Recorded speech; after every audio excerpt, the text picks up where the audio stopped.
back to Open Your Eyes. Joining us for our second conversation is the Public Service Union President, Mr.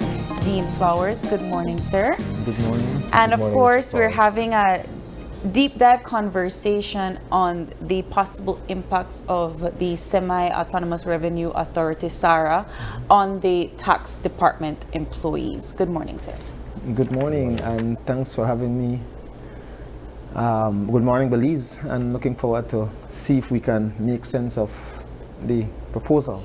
So, last week, you met with the employees of the Belize Tax Service Department in what appeared to have been a marathon session, right?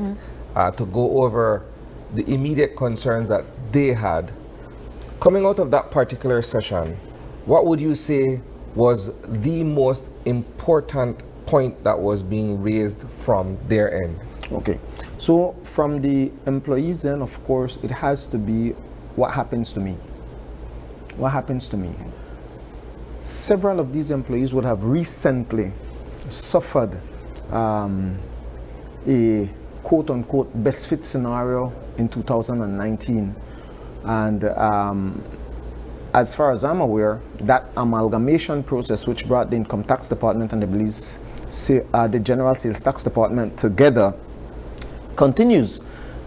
I'm oblivious, or I certainly don't know that that project has come to an end. The union would have fought in 2019, 2020 for a seat on the project steering committee that would have brought those two departments together. And while we've not had the number of meetings that are in fact required in accordance with the project, I certainly don't know that the project has concluded, and that has been one of the most unstable project, if I can say that, in terms of the high rate of turnover that existed in the project execution unit. Multiple project managers, multiple finance officers, multiple personnel. So there was several disruptions in that within that amalgamation. So that is really it. Several officers who are already perhaps on a career path in GST or on a career path in income tax, that was disrupted. So clearly you amalgamate two services, you have an organogram. There was this suggestion that everybody would be best fit, but clearly that has not happened. And so persons who perhaps would have been next in line to take over a department or a unit clearly had to settle to be just an auditor at income tax player. So people are still reeling from that. They're still recovering from that. And here we are now changing, attempting to introduce a new structure, which again is much more unfavorable from what we're gathering in terms of what has been disclosed to us. Was there any conversation in terms of a slow transition into this, where they would have several training ships of certain employees to be able to kind of transition into this new service that they will be providing? No. Let me put point blank out here that if we look at section 106 of the Belize Constitution, and if we look at section 73 and 74 of the Public Service Regulations, it mandates, it requires consultation with the representative of workers in the event you are taking decisions, changing processes, or taking any decision that would adversely affect workers. The Constitution mandates that. That is not mandated by the director of the Belize Tax Services Department. She has no place in that. That requires the employer representative, which obviously would be the Ministry of Finance, the Ministry of Public Service. And if you look specifically at the regulation, it says that the Ministry of Public Service is the authority that is vested to oversee anything that would adversely affect workers in the public sector. Now, ironically, the meeting that we were invited to be informed of this, not to be consulted, to be informed that this is what will happen on July the 16th, the Ministry of Public Service, through an administrative officer and the Director of Human Resource Management, was present in that meeting. And the question was posed to them. So what is your position on this? And the response was, I have never heard of this. As a matter of fact, this was only brought to my attention a week ago in a cost savings committee meeting, I believe, was the response from the director. So the very ministry that is responsible to look after the welfare and to ensure that any change in organizational structure, in management structure, anything that adversely affects or positively affects the employees, was oblivious. And so the Director General and the Ministry of Finance, therefore, has been acting in isolation of the Ministry of Public Service, in isolation of the workers' representative, and in isolation of the workers. Because I posed the question, have you spoken to officers about what you're attempting to do with them? No, we wanted to bring it to your attention first. The union is not the entity that ultimately stands to be affected. The union ought to be consulted so that then we can weigh in on what should be a seamless transition if we go that route, or how to mitigate any adverse effects that will happen on these workers. But it's a dictatorial approach. What I'm getting from this entire scenario thus far is the fact that there are way too many questions than answers, even though the Director General is on record trying to explain how this transition will happen. You're representing the public service and those who form the membership of the PSU, but I'm also understanding that the business community has serious questions as well, because when you consolidate all of these processes under SARA, they too have their questions in terms of how information will be shared and the security of that information, how certain transactions will proceed going forward, and so on and so forth. And I don't know that, in all honesty, I've heard enough from the Minister of the Public Service with respect to these proposed sweeping changes. It seems as if though there's a sort of a dormancy on this matter. Yeah, I want to put out there that I was a bit disappointed with his response in terms of what happens to these people. Yeah. But again, his response demonstrates that he himself has not been fully apprised of the impact that SARA will have on 236, I believe, public officers within. Now, I'm glad to hear that the business community also has concern, because as I previously mentioned, there was an amalgamation of 2 departments in 2019.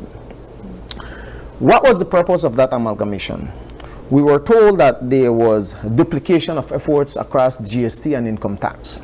So we could consolidate them, we could reduce costs, we could build efficiency, we could, and the Belizean taxpayers are now on the hook $30 million to bring these 2 departments together, to clean up the data, to now have one consolidated database. Are we there? That is the question that the Director General should have been explaining to the Belizean people when she attempted to disrespect the workers who have now tasked the union to speak up on their behalf, to say that we're on a media, some kind of show. This is the same person who wants to hypocritically state that staff is at the center of this transition, when you have not even consulted with your staff or their representative, and now that people are calling you into question. Let's go back to 2019 nonetheless. What has been the result of that investment? What has been the rate of return? Isani, are people getting their tax refund now on a timely basis? No. No. We're still stuck at where we were. It's worse. It's worse. So what really came out of this amalgamation? Have there been proper cross-training of staff? What came out from the staff is that they continue to operate in silos. Who the GST continue to be that for their specialty.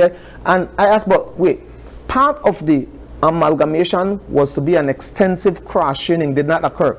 The response was, then tell you sit with each other and learn from each other.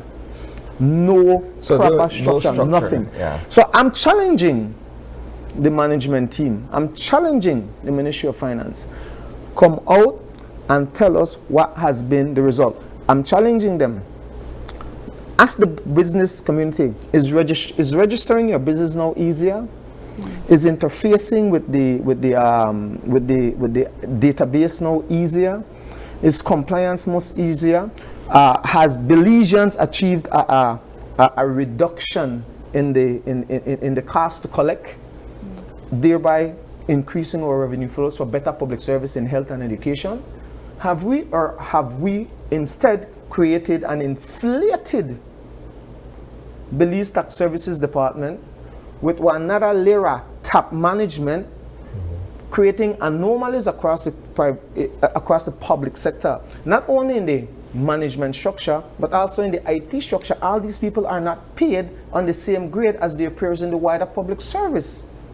And so these people also stand to be negatively impacted when you create a SARA, which will now create 400 new job descriptions, which will now require you to prove that you were qualified to hold these posts in the first place, especially where data and IT security is concerned. Because from what I've been told, none of these people possess a master's or the kind of qualification, but they were brought over, placed on a higher pay scale than their peers in CETO and in the other government ministries, and now they themselves will not be fit to meet the requirements to fill those posts under a statutory body. And that is only, I'm only referring to them.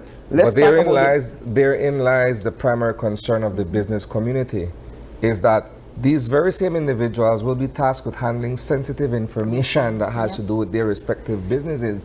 And if we're talking about the fact that they may very well be unqualified for those particular roles, then it's almost as if though I'm trusting you with information that you could use to harm me ultimately. That is the reality. That is the reality, and that's what we're saying. And it needs to be said, because I believe the director would have also said, well, we had engaged in irresponsible remarks. No, we're holding you accountable. We called you out, and we called out the former Prime Minister and his administration, who appointed somebody who was not trained in tax administration or tax supervision or tax application. You were not trained.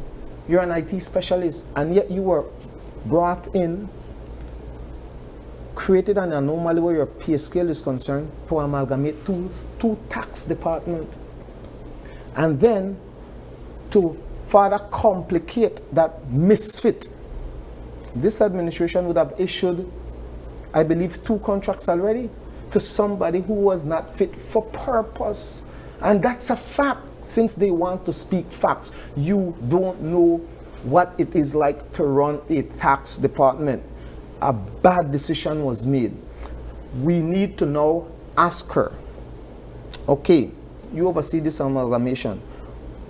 Why the high rate of turnover in the project execution unit? And if you have a high rate of turnover in your project execution unit, what project did you really execute over the last 5 years then? Where's your staff morale? Your staff morale is on an all-time low. There's a toxic environment. There is no proper reporting. There is no data that is driving this new structural change for SARA. Absolutely no data, just emotions. And when the question was asked, and I want to say to the Belizean people, before that meeting on July the 16th, I asked them, who is taking the minutes of this meeting? And they pointed to 2 individuals in that room. It's signed today is August the 4th. They refused to provide the minutes because the minutes will expose their incompetency, their inability to answer 80 or 85% of the questions that we had as it relates to staff. The president of the BNTU was in that meeting. The president of the APSSM was in that meeting. Representative from finance were in that meeting. And so this is not me inventing stories. This is saying to them, you were caught with your pants down. You were caught with your pants down, and you're unable to respond.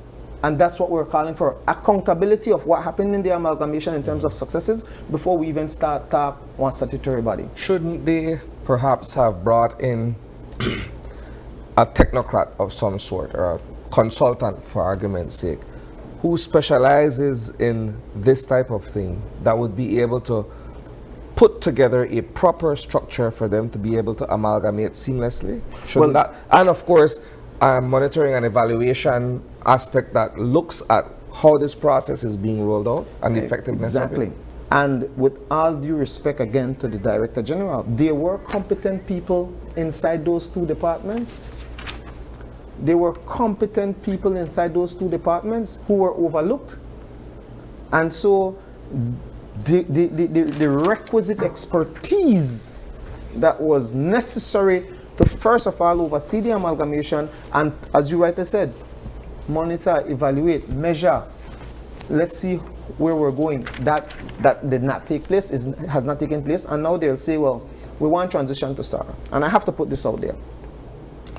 Why we don't want to do this? That was the question. What really are the main reason? What's the end well, game? The thing is that we don't have our authority or full control over who we hire, and so we've not hired the best, which again is a lie. Because as a head of department, if you know your role and functions, no politician will be sending people who are not fit for purpose in a technical department. So if that's their confession, it brings to question the quality of people now that is handling our tax data. That is their response. The other thing she said, when it comes to disciplining people, well, the process is too onerous, and the supervisors are not properly assessing people. It's difficult to dismiss people, and corruption is rampant. And lastly, people are not even doing the amount of audits to generate the amount of money that covers their salary. That was their response. The minutes will show that if they have the balls to share it. That was their response. So really and truly, it's a management issue. Yeah, but it would seem as though there's been a regression. Right. If you're looking at it from two separate entities, where the general sales tax was operating individually and where the other one was operating individually, there would seem to be a regression, as opposed to like they're moving backwards as opposed to moving forward in terms of how they intend to implement this thing. That's a fact. That's a fact. That the amalgamation has not yielded the kind of economic gains that we had anticipated. It has not built the kind of accountable, transparent, and effective department that we had anticipated. Bear in mind again, $30 million was invested in there, $14 million US. I remember that loan very well. So, brings us here now. Let's delve into the only fact that I heard on the news last week, because I would have anticipated that when you speak of facts, you would have then backed up your facts with data. You would have shown that your decision is being made based on data, and it's data driven. It's not just how you feel or because you can discipline staff. It cannot be that. Then that doesn't require a structural change, because BTSD is not the only department that has this issue with how do you manage and deal with staff. That's and a deal with management personnel issue. Exactly. So the only fact that she spoke about were the options. Well, you could resign if you want. You could transition into the wider public service, or you can apply to the SARA. Now, resignation is straightforward, because you've decided that you don't want to continue. So pretty much away from that. You cash out where your gratuity is concerned, and if you're 50 to 55, you can hope and pray that your file will be processed in a timely fashion, and you could start receiving your pension. That in itself has not been looked at. Again, any responsible leader would have brought in a representative from the Treasury Department to say, this is an option that we're proposing to our employees. How can you make their transition into retirement easier, so that they don't have to wait 1 year and 2 years for their pension? She's saying that's not my responsibility. You want to resign, the other pay your own. What kind of leader is that? The next thing, transfer to the wider public service. As I stated earlier, when the amalgamation happened between GST and Income Tax Department, certain people lost seniority. Certain people lost their ability to hold certain positions. So what do you think will happen here? Again, fatigue, change management fatigue. People just to recover from 2019 amalgamation, and they put them through it again. Again, it's unfair to these people. So how can you say I can simply transition? So if I transition, let's say I choose to go to Lands Department or Immigration Department, any department where they can find a place for me, because the Minister of Public Service will say to you, he don't know upon here and put 236 people if all of them decide that they want to transition out. But let's say 151 transition out, or over 50%. Where will you place them?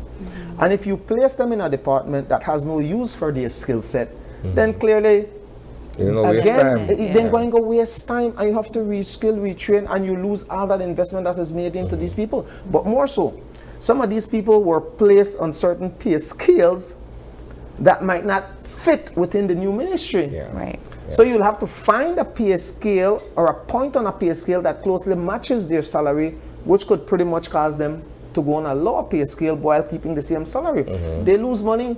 What happened to the allowances that somebody already entitled to? You're no longer an officer that needs a vehicle or boat, so you won't lose money.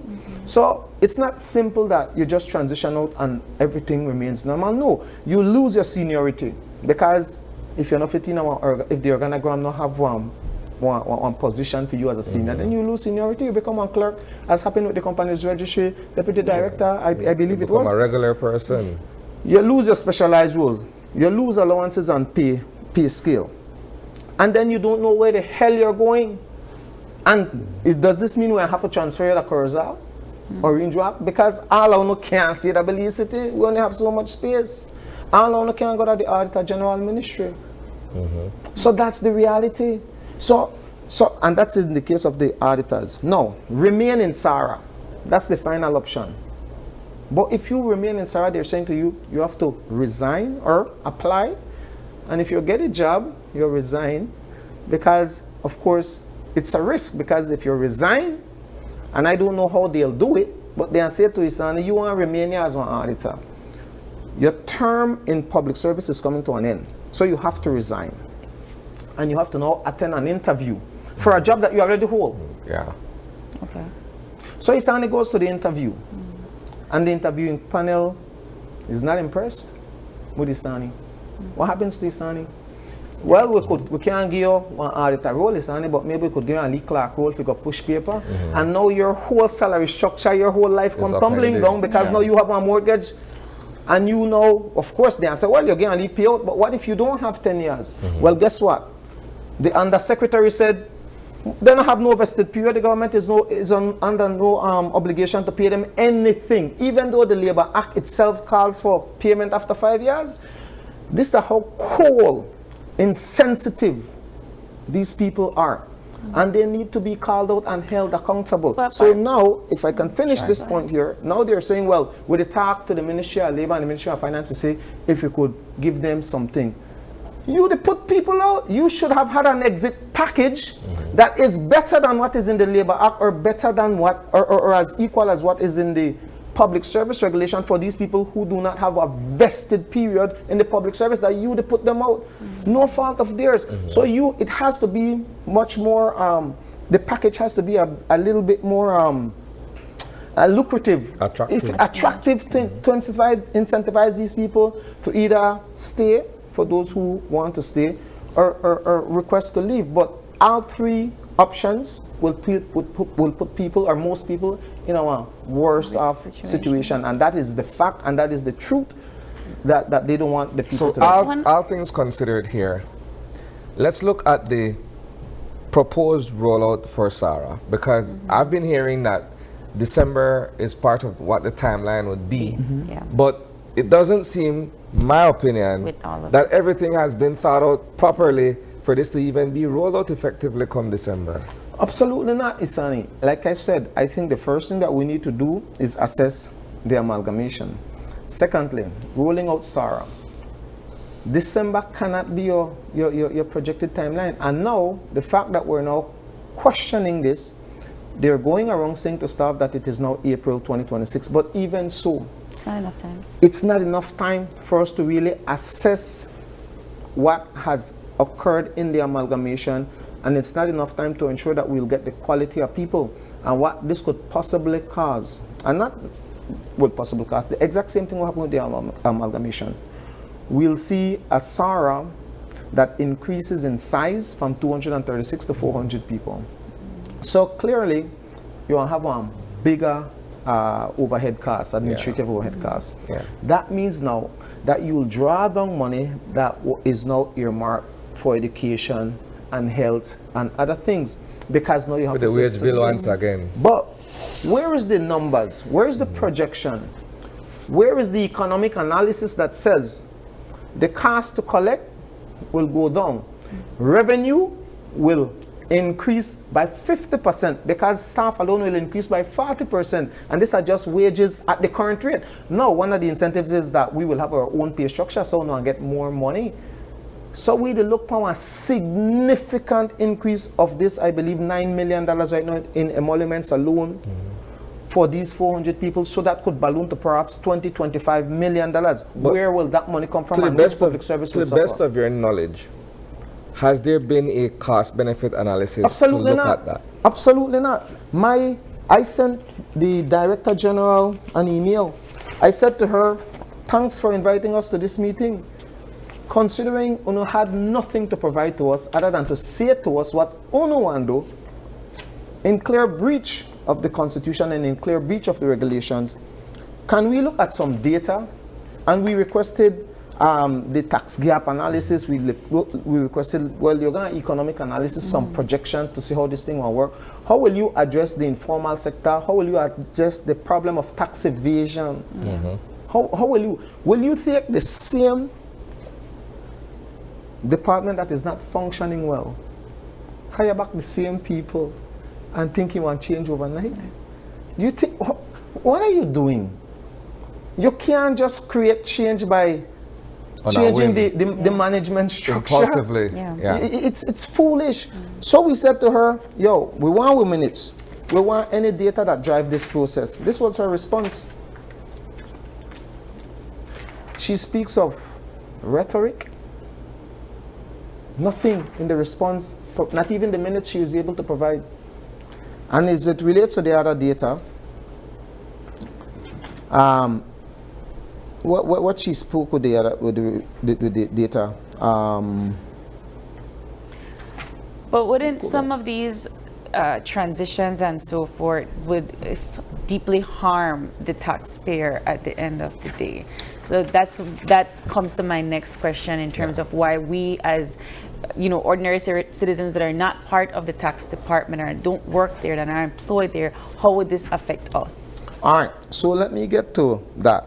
But just quickly to share her response, and I really think that if she received legal advice for that statement that she read last week, she needs to go back for a change, because they gave her bad advice, and really and truly she said nothing. As it relates to what we requested, she said, we acknowledge your reference to the legal obligation to consult. Let me reiterate that the Belize Tax Services remain fully committed to meaningful and respectful consultation. But what you have not even started that. We're saying to you, as it relates to what we asked, as was clearly stated during the meeting, the official minutes will be shared once they have been finalized. It's 3 weeks now. The review and reviewed to ensure they are accurately reflect the discussions, and this has not been done. Regarding to the additional information requested,